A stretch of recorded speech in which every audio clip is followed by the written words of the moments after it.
నమస్తే అండి. ఏదైనా వ్యవస్థను నిర్మించాలంటే కష్టం. కానీ వ్యవస్థను కూల్చాలి అంటే బుల్డోజర్ తీసుకొచ్చి కూల్చేస్తాం అంటే ఈజీ. ఏదైనా ఇంటిని కట్టాలి అనుకున్నాం అనుకోండి, దానికి ఒక 6 మాసాలు ఇలా టైం పడుతుంది, సంవత్సరం టైం పట్టవచ్చు. కానీ కూల్చేద్దాం అనుకుంటే కొన్ని గంటల్లోనే కూల్చేయడం జరిగిపోతుంది. ఇప్పుడు ఆంధ్రాలో అదే పరిస్థితి జరిగింది. ఇప్పుడు ల్యాండ్ టైటిలింగ్ యాక్ట్ రీసర్వే అని వచ్చింది కదా జగన్మోహన్ రెడ్డి టైంలో, దాన్ని వేరే లెక్క ప్రచారం చేస్తే ఇప్పుడు ఆంధ్రాకి అదే ఇబ్బంది వచ్చింది. ఇప్పుడు ఆ పరిస్థితి ఇప్పుడు అదే మళ్ళీ రీసర్వే చేయాలన్నటువంటి కేంద్రం నుంచి ఆదేశాలు రావడం, ఇట్లాగా దీనివల్ల మరి ఆంధ్రాకి ఇబ్బంది, నిధులు ఆగిపోవడం ఇట్లాంటివి వచ్చాయి.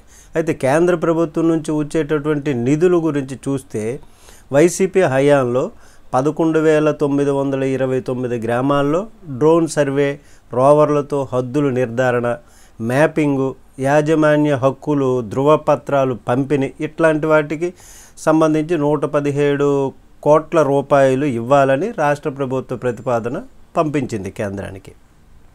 దీనికి సంబంధించి రాష్ట్ర ప్రభుత్వానికి నిధులు ఇవ్వలేదు. ఎందుకు ఇవ్వలేదు అని అంటే, వాస్తవంగా కేంద్ర ప్రభుత్వం నుంచి దీనికి సంబంధించి నిధులు రావాలంటే ఈ వర్కులు పూర్తి చేయాలి, రీసర్వే పూర్తి చేయాలి, రీసర్వేలు పూర్తి చేయాలి. కానీ అది కాకుండా చేసేసారు కదా, కాబట్టి ఆ పూర్తి చేస్తే ఇస్తామని కేంద్రం నుంచి, పూర్తి చేయలేదు కాబట్టి మేము ఇవ్వము అనండి. మొత్తంగా చూస్తే 11,929 గ్రామాలకు గాను జరగవలసినటువంటి సర్వే 7,000 గ్రామాల వరకు రీసర్వే జరిగింది. మిగతా గ్రామాల్లో పూర్తి చేస్తామనేటటువంటి సమయంలో అది మధ్యలోనే ఆగిపోయినటువంటి పరిస్థితి తీసుకొచ్చారు. 11,920 గ్రామాలకు డ్రోన్ సర్వే జరగాల్సి ఉంటే 7,000 గ్రామాల్లో జరిగింది. మధ్యలో ఆపేశారు కాబట్టి మధ్యలో దానికి సంబంధించినటువంటి నిధులు పూర్తి కాలేదు కాబట్టి ఇవ్వలేదు కేంద్రం నుంచి. అయితే ఈ మధ్యలో ల్యాండ్ టైటిలింగ్ యాక్ట్ అని, అసలు ల్యాండ్ టైటిలింగ్ యాక్ట్కి రీసర్వేకి అసలు సంబంధమే లేదు. ఇది అదే ఆ ఫోటోలు వేయడము, ఈ దరిద్రపు ఆలోచన ఎవరిచ్చారో కానీ అది ఒక దరిద్రం అయిపోయింది. దాని గురించి 100 సార్లు అందరూ మాట్లాడుకోవడం జరిగింది ఇవన్నీ. అయితే రీసర్వే రాళ్లపైన జగన్ బొమ్మలు వేయడం, ఇట్లాగా దాన్ని వేరే లెక్కన ప్రచారం చేయడం జరిగింది. అయితే కానీ ల్యాండ్ టైటిలింగ్ యాక్ట్ వేరు, రీసర్వే వేరు.